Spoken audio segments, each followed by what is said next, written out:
Hi everyone, ఈరోజు మన వీడియోలో Ramzan special aloo puff patties రెసిపీని షేర్ చేయబోతున్నాను. ఈ ప్యాటీస్ని అసలు కష్టపడకుండా తక్కువ టైంలోనే మైదా పిండి యూస్ చేయకుండా టేస్టీగా ఎలా ప్రిపేర్ చేసుకోవాలో ఈ వీడియోలో అయితే చూసేద్దాం.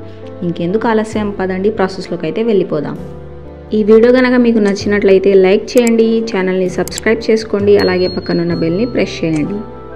ముందుగా ఒక మిక్సింగ్ బౌల్లోకి 1 కప్పు వరకు గోధుమ పిండి, 1/2 స్పూన్ ఉప్పు, 1 స్పూన్ వరకు వామును ఇలా అరచేతిలో తీసుకొని ఇలా క్రష్ చేసి వేయండి. ఇలా వేయడం వల్ల మంచి ఫ్లేవర్ అయితే వస్తుంది.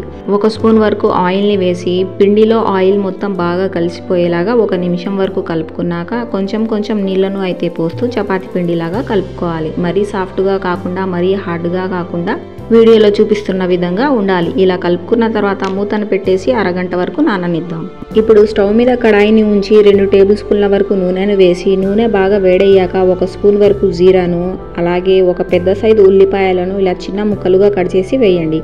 అలాగే 2 పచ్చిమిర్చిని ఇలా చిన్న ముక్కలుగా కట్ చేసి కూడా వేసుకోండి.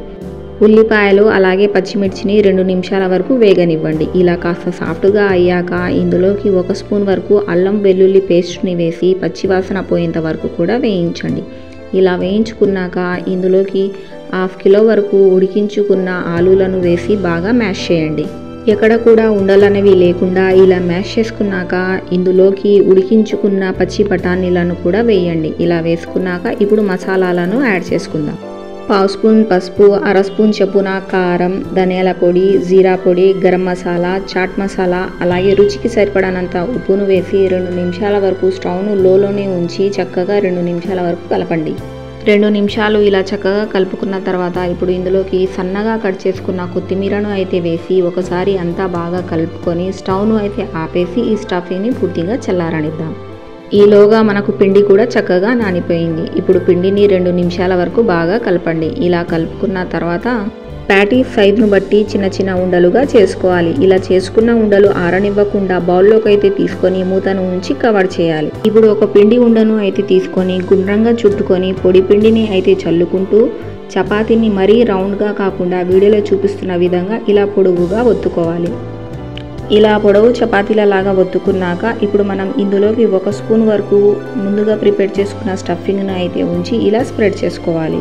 ఇలా స్టఫింగ్ని స్ప్రెడ్ చేసుకున్నాక వీడియోలో చూపిస్తున్న విధంగా ఎడ్జెస్కి అయితే వాటర్ని అప్లై చేయండి. ఇలా అప్లై చేసుకున్న తర్వాత స్టఫింగ్ అనేది అస్సలు బయటికి రాకుండా వీడియోలో చూపిస్తున్న విధంగా క్లోజ్ చేసేయండి. ఇలా క్లోజ్ చేసుకున్నాక మరోవైపు వాటర్ని అయితే అప్లై చేసి దీని మీద ఇలా ఉంచండి. ఇప్పుడు మరోవైపు టర్న్ చేసి అటువైపు కూడా వాటర్ని అప్లై చేసి ఈ స్టఫింగ్ మీద పైనికి రానివ్వండి. ఇలాగే మిగతా పిండి ఉండలను కూడా ప్రిపేర్ చేసుకోవాలి.